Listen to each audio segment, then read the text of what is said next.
We acknowledge that this event is taking place upon the traditional territories, the territories of the Haudenosaunee of the Six Nations Confederacy, the Anishinaabe peoples of the Mississaugas of the Credit First Nations, and before them the Chinantan Nation, called the Neutral by the French, and the Attawandaron by the surrounding nations.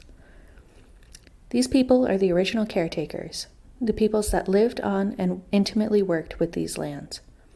We acknowledge that we have a responsibility to know and understand their heritage. The treaty that was signed for this territory is the Between the Lakes Treaty No. 3 of 1792, and further the deed referred to as the Haldimand Proclamation of 1784, which applies to the land 6 miles on either side of the Grand River, from the mouth to its source. We need to be aware of our role in these documents. We also recognize the enduring presence of Indigenous peoples upon this land. We acknowledge that we have an obligation to learn to live wisely together on this land. At any rate, it was suggested within the committee, was there a topic that could be presented in fairly short order? And it just so happened that about 10 years ago, 2012, I presented to the Historical Society on royalty in Brantford. It was also suggested this was probably an ideal time since we're about to change our monarch. And to help me out actually, though I had notes, I needed to upgrade them all, obviously, but Sarah Kozarin? Yes. Did I say that close? Okay. She actually prepared a PowerPoint presentation, which I was able to piggyback on. Lilia Dockery does a senior program, and she actually had pulled out a number of artifacts that were easily accessible to be able to assemble this presentation. And Nathan Etherington was actually involved in preparing an exhibit and photos that was actually up during the pandemic. So I don't know how many people actually had an opportunity to be able to see the presentation.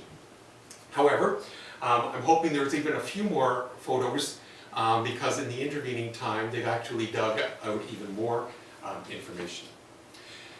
The word attends I used deliberately because there's about 4 occasions when royalty is close but doesn't actually stop in Brantford. But they do make a connection relative to Brantford, and I acknowledge that as far as their commitment. The history of Canada is the history of monarchical oversight. For many Indigenous groups, there was a tribal chieftain or chieftains who manifest the highest leadership. During the time of New France, even when the corporate charters were issued for exploration, trade, or settlement, there was always accountability to the French crown. And in the case of New France, when the king was not satisfied, he revoked the corporate charter and took charge. When the colony transferred from the French crown to the British crown, the British monarch ensured links to North American territories through royal correspondence, participation in political evolution, and even visits. We need to begin before Brantford and Brant was properly settled and established territory. King George III was concerned about the connections between the colonies and the British monarch from the time he became king in 1760.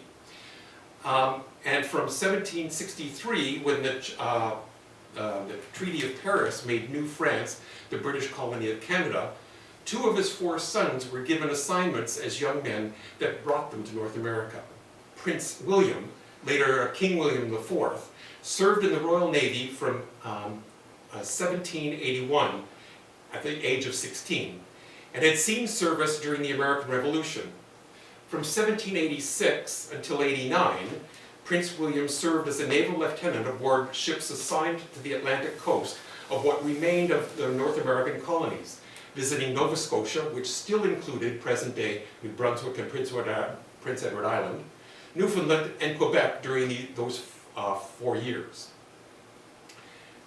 Younger brother and 4th son of King George III, Prince Edward, the Duke of Kent, who would later be the father of Princess Alexandrina, later Queen Victoria, was a soldier serving as a colonel in the Royal Fusiliers 7th Regiment of Foot in Quebec City and later Halifax from 1791 to 1800, arriving at age 23. The length of his stay allowed him to travel to parts of the North American colonies, and in 1799, the island of Prince Edward Island was named in his honor.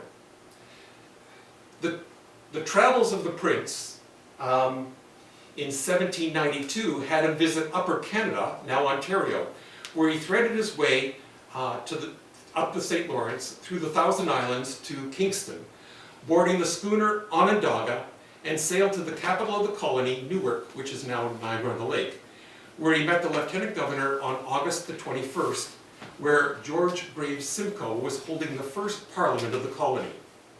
The prince visited Fort Niagara, which is the fort on the other side of the river, on August the 23rd, which was still held by British forces despite being on the British shore of the Niagara River, the US shore of the Niagara River. And he met with the indigenous leaders from the area, which we should expect, would have included delegates from the Six Nations of the Grand River and the Mississauga of the Credit River. Personal writings of Prince Edward also report him as having seen Niagara Falls and visiting Fort Erie. Now, I must admit the picture of Fort Erie here is after the War of 1812. He was obviously there 20 years earlier, so it wouldn't have been as an elaborate a fort as you see there. But at any rate, as close as he was to the area, an overland trip to the Grand River area with its sparse population was not in the plans, or even seen as desirable. Prince Edward planned another trip into Upper Canada in 1799, but orders to return to England prevented it. With the departure of Prince Edward, there was no further service in Canada by a member of the royal family, largely due to the struggles resulting from the rise of Napoleon. I do want to go back briefly. This picture is often commented that that's the picture of the Lieutenant Governor inspecting the guard at Newark. But it might have been, just as easily, the Prince, because he would have been dressed in a ceremonial uniform as well.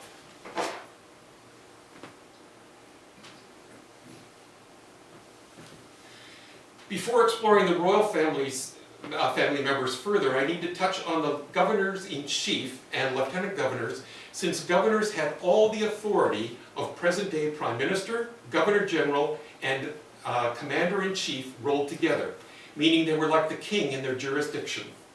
They had the right to determine from whom they would take counsel, had the authority to ignore any and all counsel entirely, and could and did act unilaterally. On February the 7th, in 1793, Lieutenant Governor John Graves Simcoe visited the Mohawk village and the home of Joseph Brant, where the Union flag was raised and a feu de joie, a volley of musket fire, was conducted as a salute. On February the 10th, Simcoe's party departed for Fort Niagara, joined by Brant and a group of 12 natives for the early part of the trip. Simcoe would return to the Grand River Territory on March the 3rd. This time, while at the Mohawk village, Lieutenant Governor Simcoe and his colleagues dressed in indigenous attire, and the Lieutenant Governor was adopted as a chief, a customary practice for those who were considered connected with the royal crown. And you'll hear that come up repeatedly during tonight's remarks. In July of 1812, General Isaac Brock visited the area as the Governor-in-Chief during martial law, when he met with the Grand River natives of the Six Nations Confederacy, as well as the Tutello, Delaware, Nanticoke, and Mississauga, to convince them to join the British in defending the colony in the new war with the United States. The indigenous nations of the area were reluctant to join the British because there were still family members on the American side of the border. General Brock left with about 50 warriors to help him with his early plans for the War of 1812. It's not easy to see, but this is actually a painting by Simcoe's wife. The Mohawk Chapel is here, and the home of Brant is here, and there was a large flag painted out in front of the house that was flying just about all the time.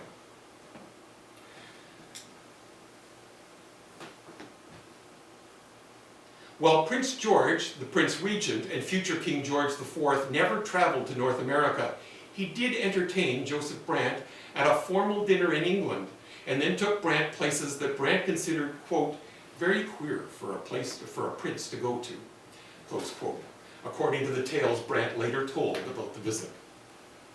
The Prince Regent also honored Isaac Brock, the hero of Upper Canada, with a knighthood. Princess Alexandrina, like I said earlier, later Queen Victoria, although not a year old when her father, Prince Edward, died in 1820, had learned about his career and travels in Canada. Queen Victoria's first diaries as queen are full of the rebellion of 1837-39. The palace appreciated that the uprisings were more about local powers than opposition to the Queen's authority, and the Queen herself would influence events to the point of convincing Lord Durham to become the next Governor-in-Chief. After 1841 and Lord Durham's report, the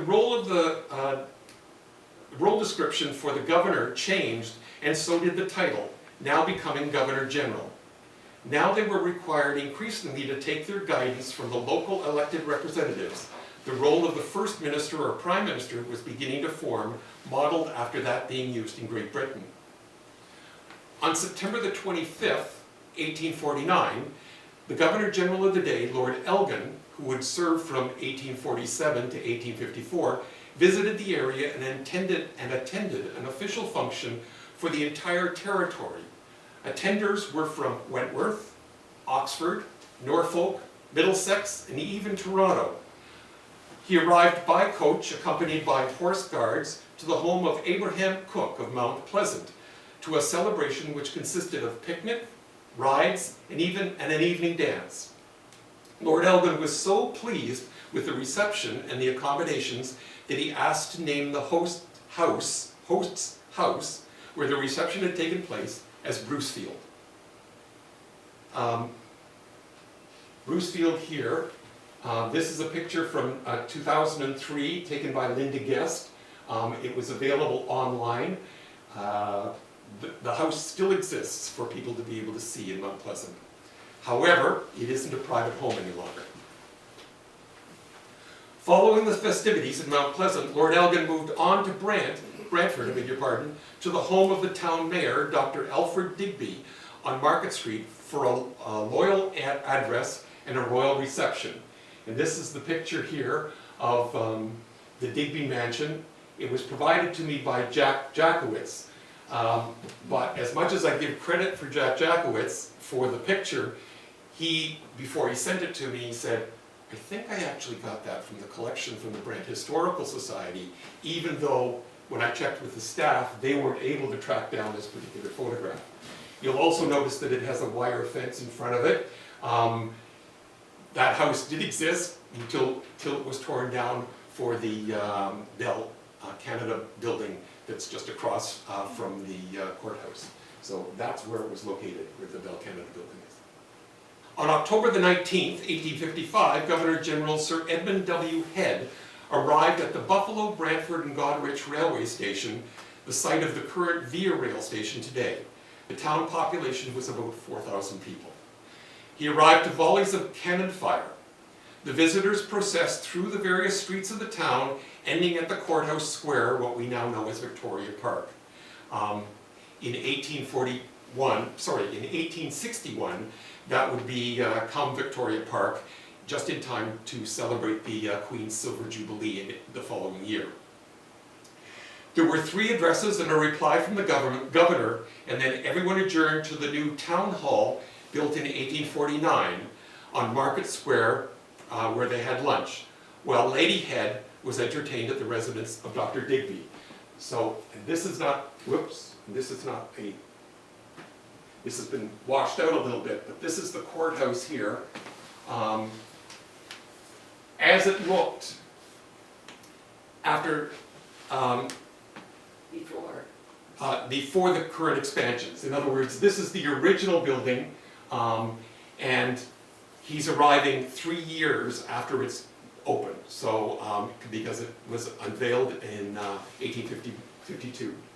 And this is only 6 years old as he's here, as he's coming to have lunch at the town hall. And this is a list of the those that have come. That list will appear again later in the presentation.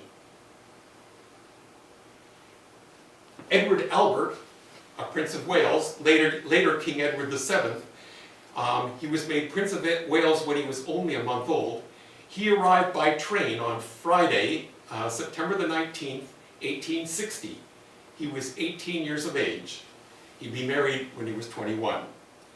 He would also travel to the United States, where Civil War would break out in less than a year. The railway car to carry the Prince of Wales on his travels throughout Canada was designed by Thomas Burnley and built at the Buffalo and Lake Huron Railway Company at their Brantford yards the previous year in 1859. The 40-foot-long railway car was painted royal blue on the outside and fitted inside with lounges, chairs, and marble slab tables.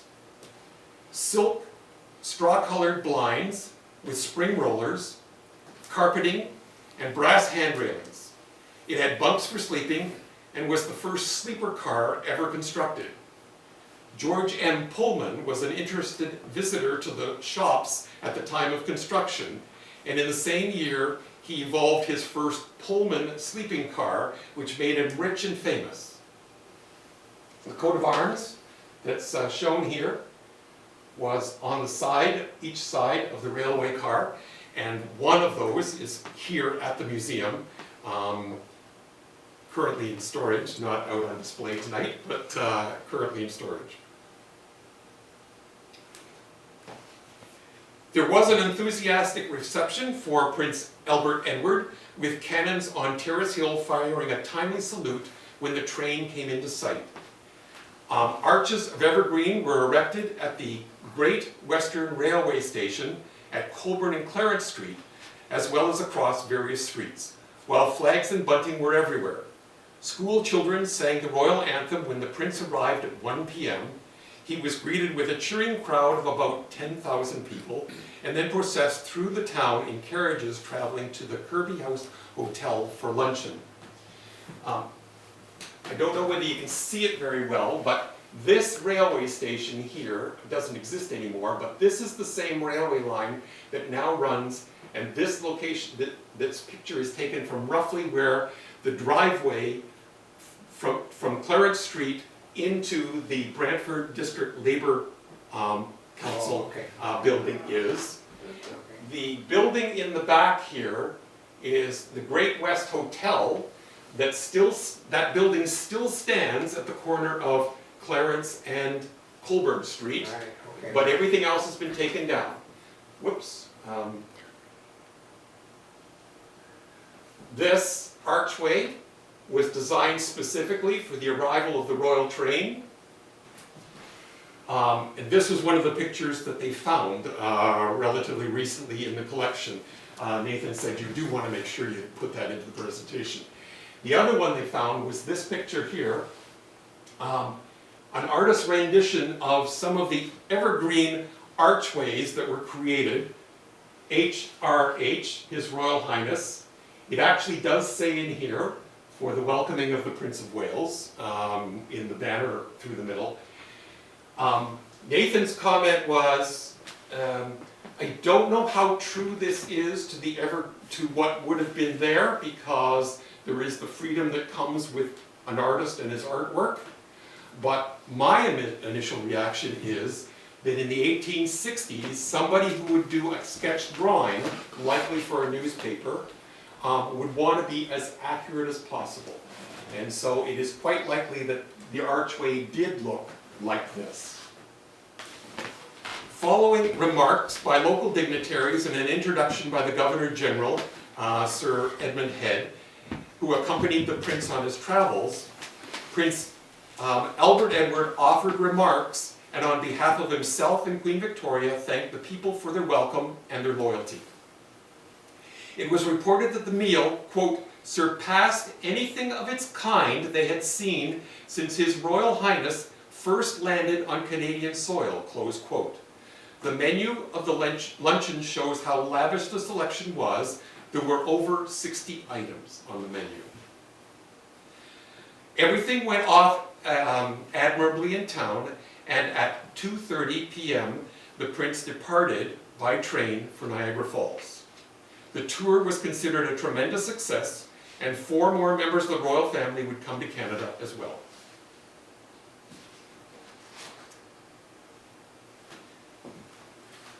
With Confederation, the role of Governor General changed again, and the role became more like the Minister of Foreign Affairs and had a seat at the cabinet table. And the Prime Minister and his cabinet would deal with internal affairs.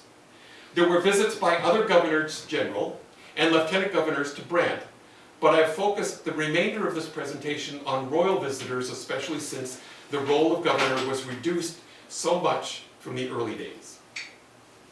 Younger brother, Prince Arthur, who would later be the Duke of Connaught, spent a year in Montreal with the Rifle Brigade from 1869 to the mid-1870s. He was 19 years of age.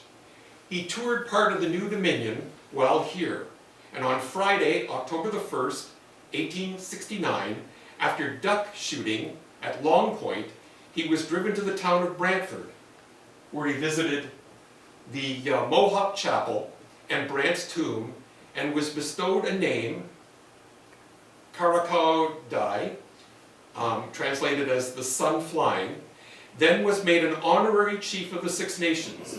He responded by presenting the Six Nations with an ox to barbecue. Later he visited the Mohawk Institute, and by the way, the Mohawk Institute at that particular point in time would not have been a residential school. It would have been considered a trade school. It doesn't become a residential school until the 1870s. And attended Victoria Park. At Victoria Park, addresses were read, and a large gathering of school children sang several choruses of the music played by the Grand Trunk Railway Band. Prince Arthur enjoyed lunch at the Commercial Hotel before departing for Hamilton. You will notice that the princes traveled during their youth.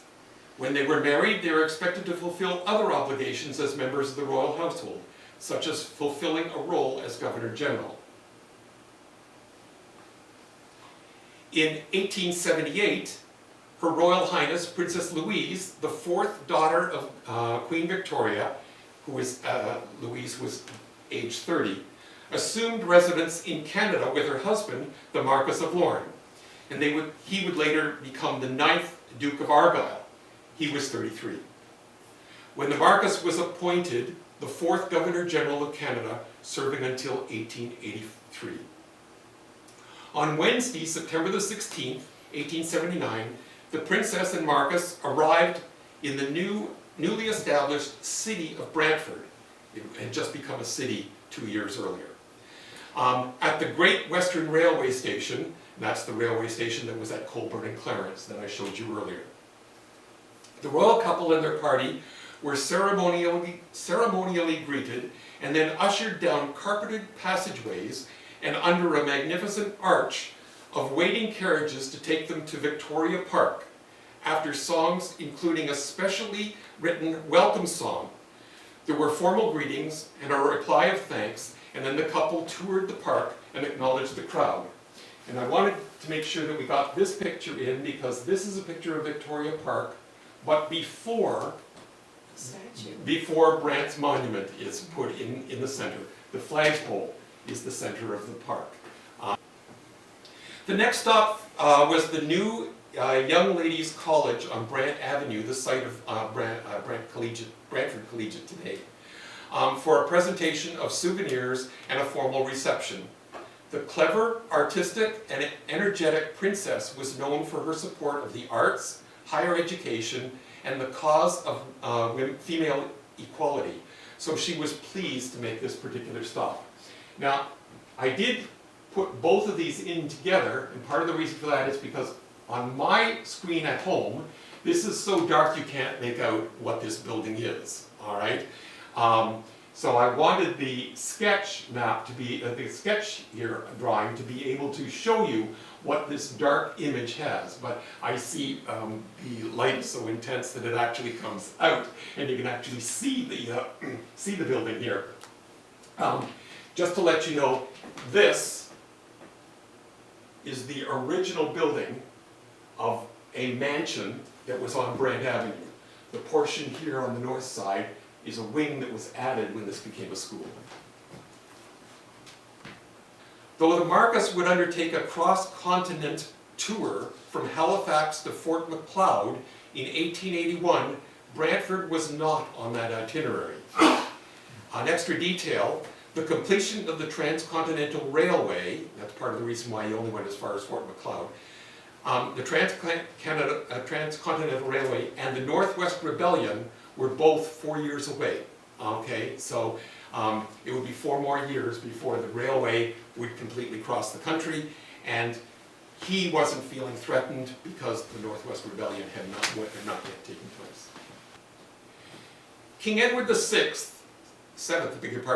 had decided during his 1860 tour that his son should grow up with first-hand knowledge of the overseas possessions.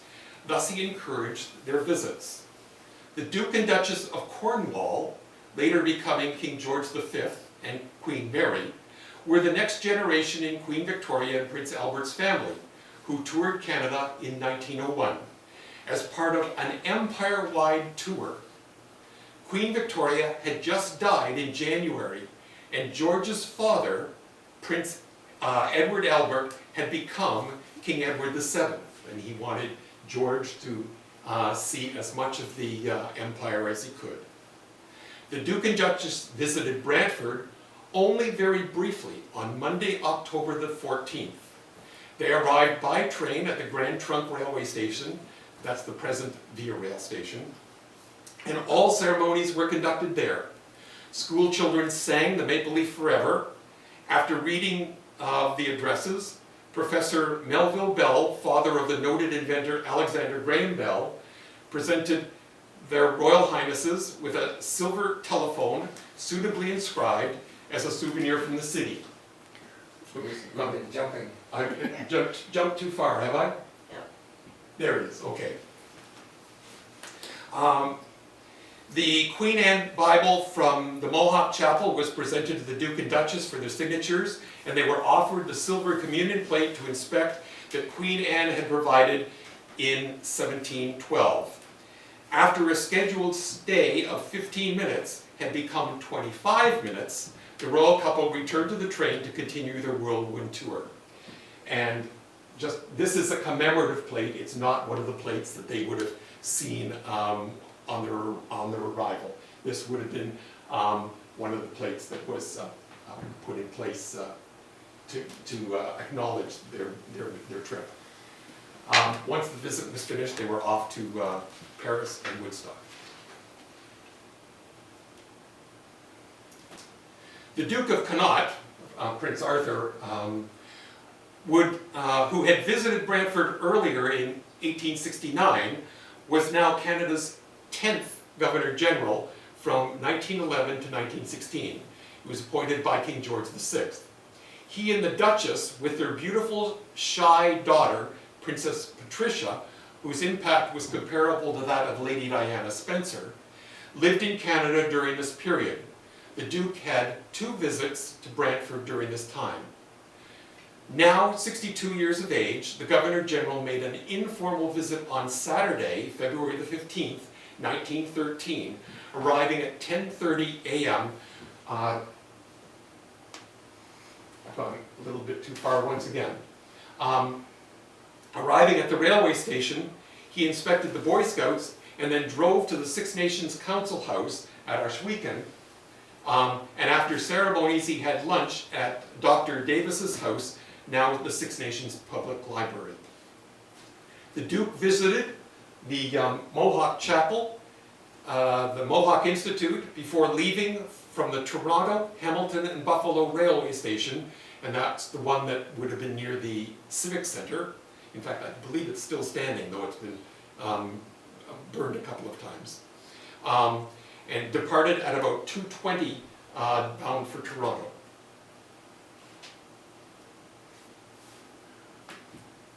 The Duke of Connaught returned on Saturday, May the 19th, 1914. The population of Brantford at that time was 24,000 people, for an official visit as Governor General. This time he was accompanied by his daughter, Princess Patricia. Princess Patricia, then 28 years of age. The motorcade tour included acknowledging the children of the Laycock home on Mount Pleasant Road, and stops at the Bell Homestead, the Mohawk Chapel, the Mohawk Institute, and the Ontario School for the Blind, now W. Ross Macdonald School. And they took afternoon refreshments at the Brantford Golf and Country Club. With that, the Duke and the Duke and Princess Patricia returned to the railway station to depart. I was fortunate enough to be able to find this. There are very few pictures left, actually, of the original building that was torn down. You won't see this at the W. Ross Macdonald anymore. This has been replaced by the modern building that's on the school property. And this building doesn't exist anymore either that I know of at the golf club. This was designed by F.C. Bodley, the other famous Brantford architect. Part of an empire-wide tour, Edward, the Prince of Wales, later King Edward VIII, included Canada to thank the people for their efforts during the First World War.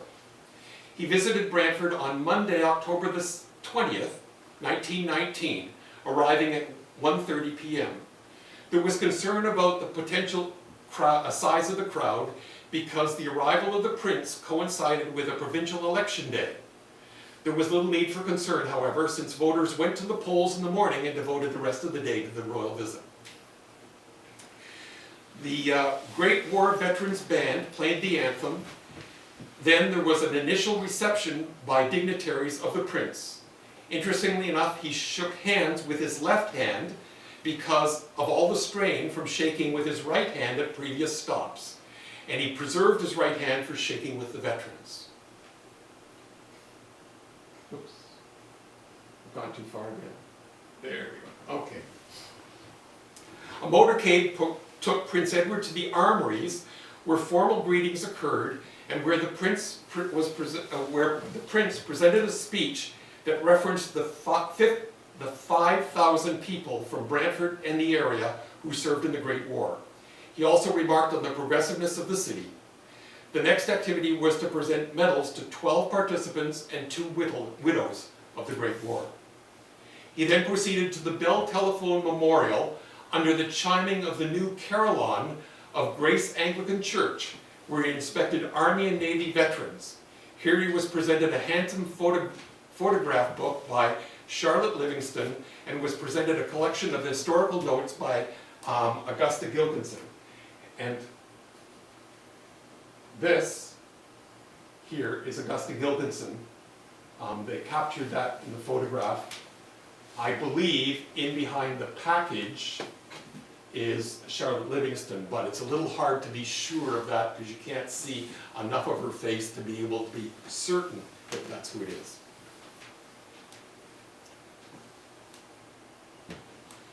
The Prince next toured the Mohawk Chapel, where he took great interest in the distinctive features of the location, signed the Queen Anne Bible, and planted a commemorative fir tree near the tomb of Joseph Brant.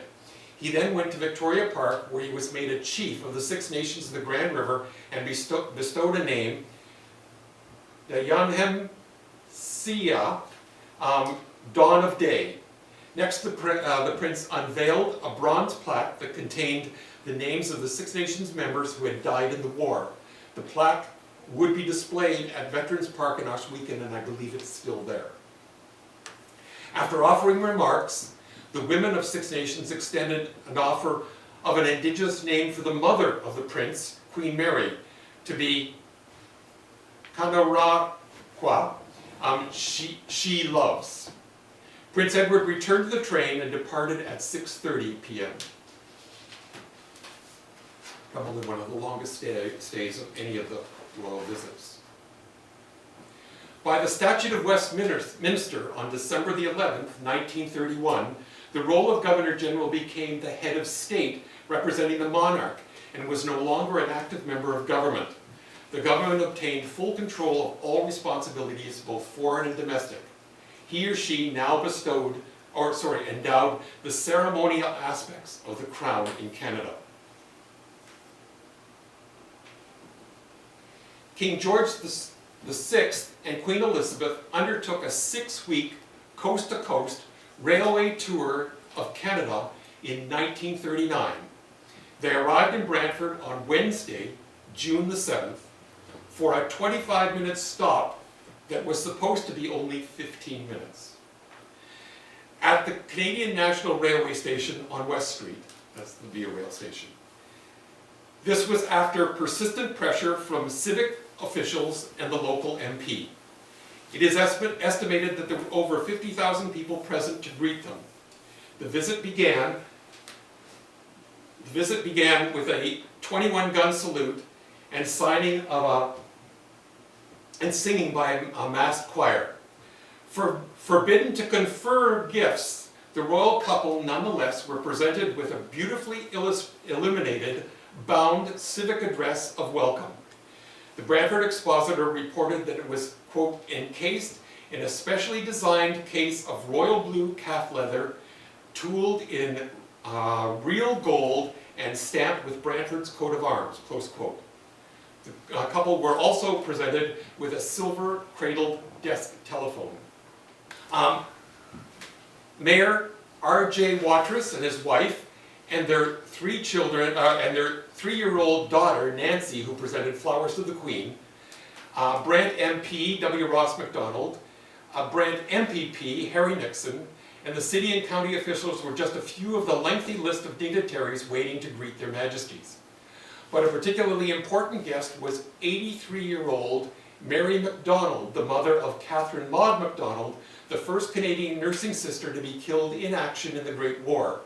Mary was carried in her wheelchair to the platform to greet the royal couple. During the visit, the King and Queen sent a letter to the students at the Ontario School for the Blind that was transcribed into Braille and distributed to each student at the school as a keepsake.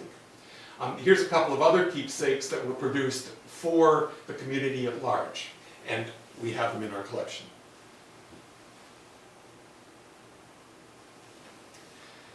After this brief stop, the royal couple headed to Hamilton, St. Catharines, Niagara-on-the-Lake, and Niagara Falls. One of the chairs of the royal couple is now in the collection of the Brant Historical Society at the Brant Museum and Archives. In an expositor editorial related to the royal tour, it is stated that Canada at this moment senses more keenly than ever before the meaning of the throne as a symbol of stability in an epoch of transition and confusion. This particular item here, whoops, it's hard to see in the picture. I thought it would be a little clearer. There are pictures. This is the fire hall that was on Dalhousie and Queen Street. The picture of the King and Queen are here, and these crowns are over top of the pictures on the fire hall. So we have one of them in the collection as well as, and this happens to be the Queen's chair that was at the railway station. The King's chair is part of the City Hall collection.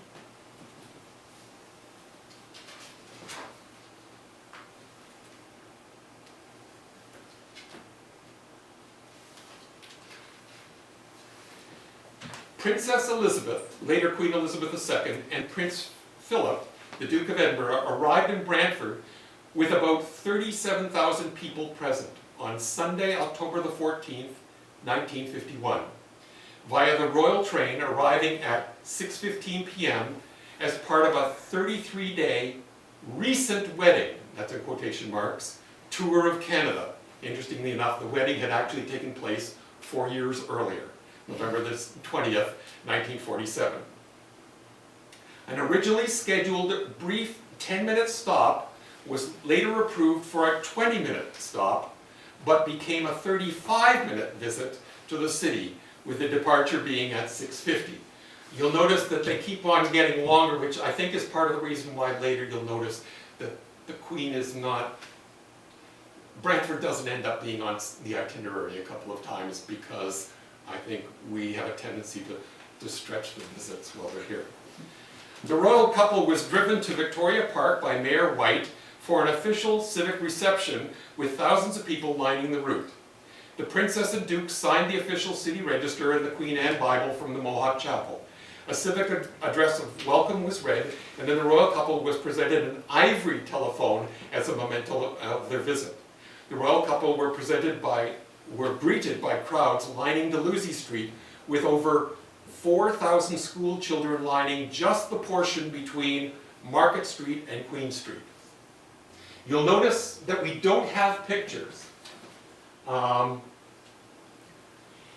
If you're doing a search through some of your parents, or even some of your own photographs or slides, and deciding that, I don't know that I want to keep those anymore, and you find you have some pictures of one of the royal visits, unfortunately what happens is that we seem to have all kinds of pictures for some events and no pictures for other events. And for this particular tour in '51, we have no pictures. So if you've got any pictures of the tour in '51, the museum would love to hear from you. Queen Elizabeth II became the traveling monarch. With this change, visits by governor generals and lieutenant governors seemed to diminish significantly. Roland Michener was the most recent visit by a governor general on November the 28th, 1967. And W. Ross MacDonald had been the last lieutenant governor for the longest time until a recent visit by Elizabeth Dowdeswell. Queen Elizabeth II visited Brantford alone before about 47,000 people on Thursday, July the 2nd, 1959, since Prince Philip had gone on to London, Ontario for the day. She arrived aboard the royal train at 1:45 and took a brief motor tour of the city before returning to the train station. A grandstand at the CN rail station held more than 800 citizens eager to catch a glimpse of the Queen.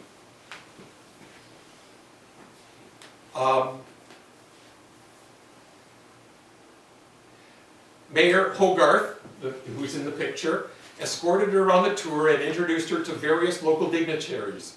She performed the usual signings of the City of Brantford guest book and the Queen Anne Bible from the Mohawk Chapel.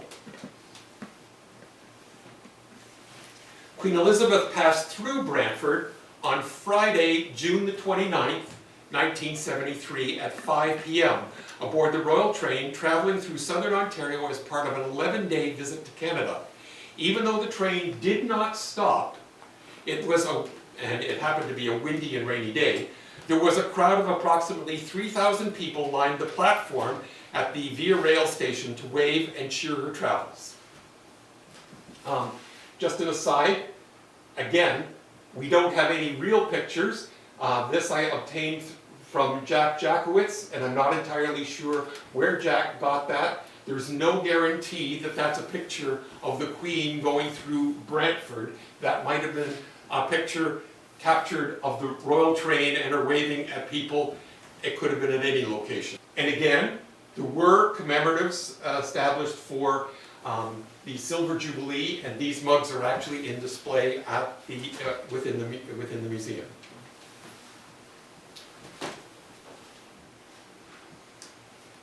Queen Elizabeth II and Prince Philip visited Brantford once again before about 74,000 people on Monday, October the 1st, 1984. This time as part of a 13-day visit to Canada. They arrived by plane at the Brantford airport at approximately 3:25 p.m. The royal couple visited the Mohawk Chapel, where Six Nations Chief Wellington Stotts greeted them. The Queen planted a white pine and unveiled a plaque written in English, French, and Mohawk to recognize Ontario's first Protestant church as a National Historic Site. They had a tour of the chapel and signed the Queen Anne Bible. The Queen presented a communion set as part of a bicentennial of the settlement of the Grand River Valley by the Six Nations, and in return she was presented with a large oil painting of the Mohawk Chapel. The royal couple left by motorcade for Toronto at 4:40 p.m. And again, it's moved on before me. I hope you got a chance to actually see the picture. Yeah. And some of the people you might actually recognize Yeah. in the picture. Yeah, Bill Davis is in there. Exactly. Queen Elizabeth II visited Brantford before about 83,000 people on Saturday, June the 28th, 1997, as part of a 10-day visit to Canada while Prince Philip traveled on to Manitoba. She had lunch at the Old School restaurant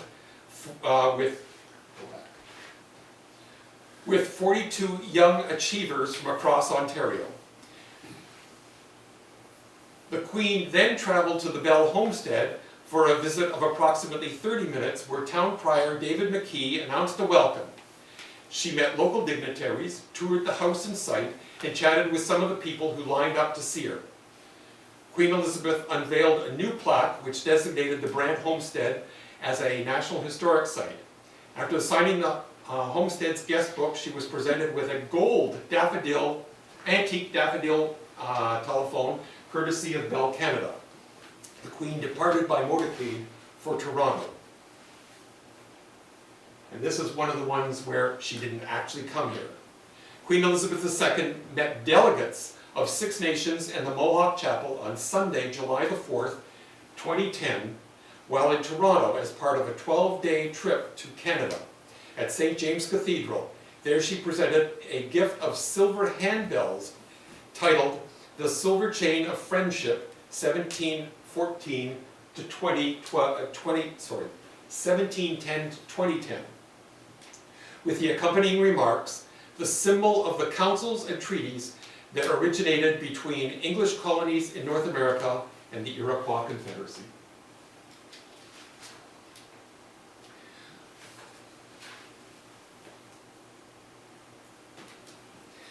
We should expect that our new king will wish to travel to Canada early in his reign.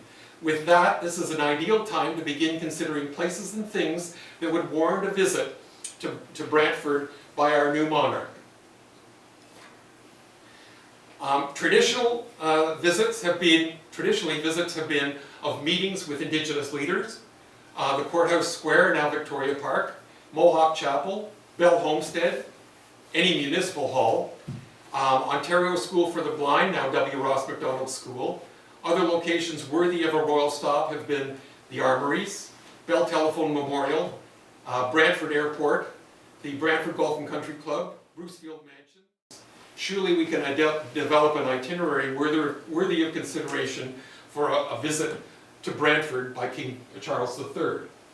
However, maybe we should ask first, do we wish to continue being a constitutional monarch with a British sovereign?